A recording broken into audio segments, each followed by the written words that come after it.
இட்லிக்கு சட்னி சாம்பாரை சாப்பிட்டுட்டு இருக்கிறத விட இந்த தக்காளி குழம்பு ஒரு தடவை ட்ரை பண்ணி பாருங்க. செய்யறது ஈஸியா இருக்கும், ரொம்ப நேரம் எடுத்துக்காது. அதுக்கு ஃபர்ஸ்ட் நான் உரிச்ச வெங்காயத்தை ஒரு பாண்டியில சேர்த்துக்கிறேன்.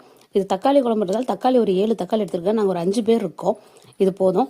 இதுல ஒரே ஒரு ஸ்பூன் கொஞ்சமா எண்ணெய் சேர்த்து நல்லா கலர் சேஞ்ச் ஆகுற அளவுக்கு ஃப்ரை பண்ணிடணும். 5 நிமிஷத்துக்கு கொஞ்சமான டைம் தான் ஆகும். இப்ப தக்காளி நல்லா வணங்கிடுச்சு. இதை கொஞ்சம் சூடு ஆறுற வரைக்கும் விட்டுறலாம். அதுக்குள்ள ஒரு மிக்ஸி ஜார்ல உரிச்ச பூண்டு எடுத்திருக்கேன். 3 சின்ன சின்ன பீஸா இருக்க 3 பீஸ் பட்டை, கிராம்பு பார்த்தீங்கன்னா ஒரு 4, அதுவும் சின்ன சின்னதா இருக்கிறது. இதுல ஒரு அரை ஸ்பூன் அளவுக்கு சோம்பு, அரை மூடியை விட இன்னும் கொஞ்சம் கம்மியா இருக்க அளவுக்கு தேங்காய், நல்லா கழுவி கிளீன் பண்ண புளி, அப்புறம் நம்மளோட தக்காளி வெங்காயம் இதெல்லாம் சேர்த்து அரைச்சிட்டு வந்துருவோம்.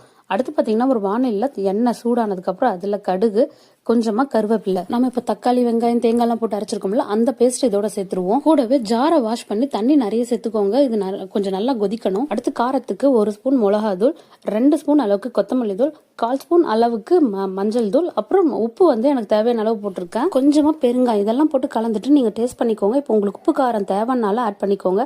அடுத்து ஒரு மூடி போட்டு ஒரு 1/4 மணி நேரம் கொதிக்க விட்டுருங்க. அவ்வளவுதான், நம்ம தக்காளி சாம்பார் ரெடி. இட்லிக்கோ தோசைக்கோ தொட்டு சாப்பிடும்போது நல்லா இருக்கும். சேனலுக்கு ஒரு சப்ஸ்கிரைப் பண்ணிட்டு ஒரு லைக் போடுங்க. தேங்க்யூ.